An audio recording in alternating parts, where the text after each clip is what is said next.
Our nation with this election has a precious, fleeting opportunity to move past the bitterness, cynicism, and divisive battles of the past, a chance to chart a new way forward. Not as members of any one party or faction, but as Americans. History was made as Vice President Kamala Harris accepted the Democratic Party's nomination last night at the final night of the Democratic National Convention in Chicago. Our Joe St. George joins us live once again now from Washington, D.C. this morning. So, Joe, I'm going to put you up to the big task again. Can you summarize and give us the biggest takeaways of the Vice President's address last night? Very long, but can you do that for us in a couple of minutes?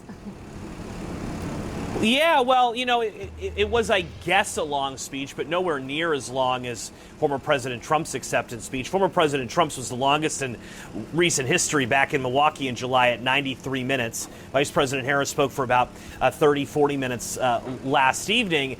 It was, and we have to start with any summation of the festivities, a historic night. A black woman, an Indian woman in this country, accepted a major party's nomination to be president of the United States. So at the very top, it's historic. The vice president spent the first 10, 15 minutes of her address in many ways reintroducing herself to the country. And that is unique because you may say, she's been vice president for 4 years, people know her story. If you look at the polls, in many ways, people are viewing her and paying attention to her story much more closely now than they were, let's say, 6 months ago. It was an opportunity for her to talk about how she came from a separated family, how she came from a family that grew up in the middle-class part of town as opposed to the wealthier part of the Bay. Yes, she talked about policy. At times, she described her goal as making an opportunity economy for everyone to succeed. But I think it was so much about just showcasing her personality, her temperament. And talking with Democrats, surrogates, delegates, officials in Chicago before I came here to D.C., this is a party that believes if they put the Harris-Walz personality and temperament up against the personality and temperament of former President Trump and Senator Vance, they think that may be enough to win.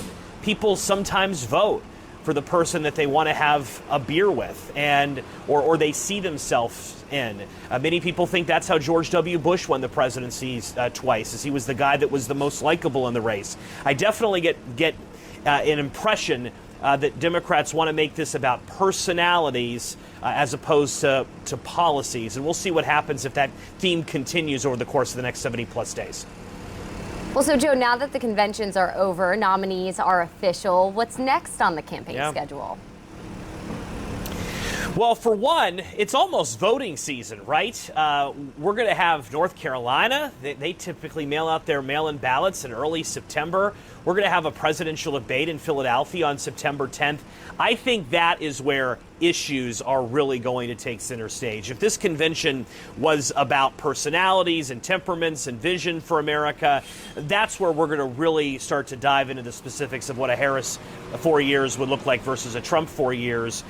We're going to have a vice presidential debate in early October. But don't sleep on the big news potentially coming out of Arizona today. We know that Robert F. Kennedy Jr. is asked to remove himself from the ballot in Arizona. He's going to address his supporters this afternoon. Some have speculated that he may be ending his campaign. Former President Trump also in Arizona today, teasing a special guest at his rally. Robert F. Kennedy Jr. was nowhere close to winning this election, but in many states he was polling 5 percentage points.